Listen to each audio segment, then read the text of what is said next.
Shardik by Richard Adams. Read by Celeste Lawrenson in September 2020.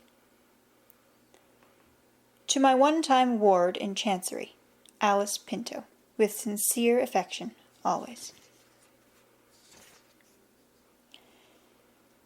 Note: lest any should suppose that I set my wits to work to invent the cruelties of Genshed, I say here that all lie within my knowledge, and some, would they did not, within my experience.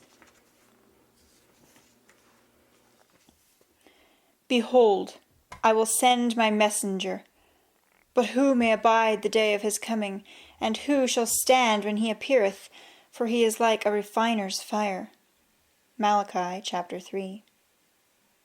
Superstition and accident manifest the will of God. C. G. Jung. Book 1. Ortelga.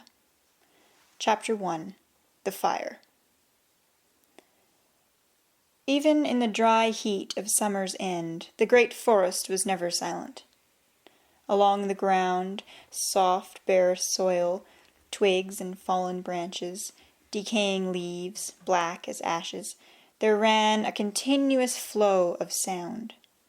As a fire burns with a murmur of flames, with the intermittent crack of exploding knots in the logs, and the falling and settling of coal, so on the forest floor the hours of dusky light consumed away with rustlings, patterings, sighing and dying of breeze, scuttlings of rodents, snakes, lizards, and now and then the padding of some larger animal on the move. Above, the green dusk of creepers and branches formed another realm, inhabited by the monkeys and the sloths, by hunting spiders and birds innumerable, creatures passing all their lives high above the ground. Here the noises were louder and harsher, chatterings, sudden cacklings and screams, hollow knockings, bell-like calls, and the swish of disturbed leaves and branches. Higher still, in the topmost tiers, where the sunlight fell upon the outer surface of the forest, as upon the upper side of an expanse of green clouds, the raucous gloom gave place to a silent brightness, the province of great butterflies, flitting across the sprays in a solitude where no eye admired, nor any ear caught the minute sounds made by those marvelous wings. The creatures of the forest floor, like the blind, grotesque fish that dwell in the ocean depths, inhabited, all unaware, the lowest tier of a world extending vertically from shadowless twilight to shadeless, dazzling brilliance. Creeping or scampering upon their furtive ways, they seldom went far, and saw little of sun and moon. A thicket of thorn, a maze of burrows among tree trunks, a slope littered with rocks and stones, such places were almost all that their inhabitants ever knew of the earth where they lived and died.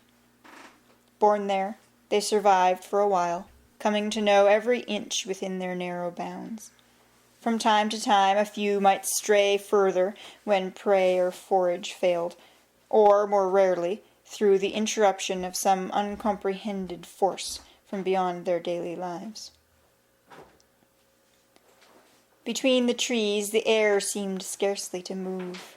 The heat had thickened it, so that the winged insects sat torpid on the very leaves beneath which crouched the mantis and spider, too drowsy to strike. Along the foot of a tilted red rock a porcupine came nosing and grubbing. It broke open a tiny shelter of sticks, and some meagre, round-eared little creature, all eyes and bony limbs, fled across the stones. The porcupine, ignoring it, was about to devour the beetles scurrying among the sticks, when suddenly it paused, raised its head, and listened. As it remained motionless, a brown mongoose-like creature broke quickly through the bushes and disappeared down its hole. From further away came the sound of scolding birds. A moment later, the porcupine too had vanished. It had felt not only the fear of other creatures nearby, but also of something of the cause, a disturbance, a vibration along the forest floor. A little distance away, something unimaginably heavy, was moving, and this movement was beating the ground like a drum. The vibration grew until even a human ear could have heard the irregular sounds of ponderous movement in the gloom. A stone rolled downhill through fallen leaves and was followed by a crashing of undergrowth. Then, at the top of the slope beyond the red rock, the thick mass of branches and creepers began to shake. A young tree tilted outwards, snapped, splintered, and pitched its length to the ground, springing up and down in diminishing bounds on its pliant branches, as though not only the sound, but also the movement of the fall had set up echoes in the solitude.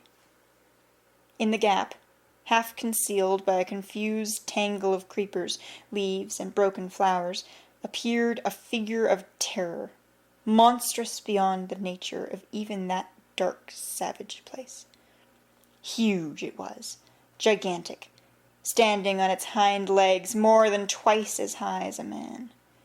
Its shaggy feet carried great curved claws as thick as a man's fingers, from which were hanging fragments of torn fern and strips of bark. The mouth gaped open, a steaming pit, set with white stakes. The muzzle was thrust forward, sniffing, while the bloodshot eyes peered short-sightedly over the unfamiliar ground below. For long moments it remained erect, breathing heavily and growling.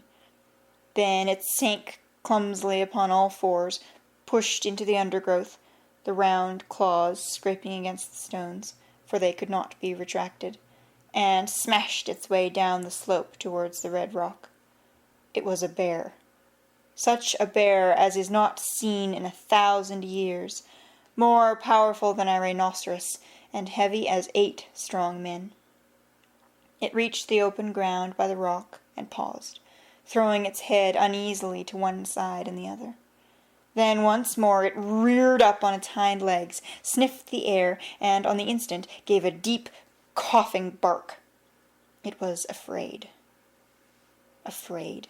This breaker of trees, whose tread shook the ground, of what could it be afraid? The porcupine, cowering in its shallow burrow beneath the rock, sensed its fear with bewilderment. What had driven it wandering through strange country, through deep forest not its own? Behind it there followed a strange smell, an acrid, powdery smell, a drifting fear. A band of yellow gibbons swung overhead, hand over hand, whooping and ululating as they disappeared down their tree roads. Then a pair of gennets came trotting from the undergrowth, passed close to the bear without a glance, and were gone as quickly as they had come.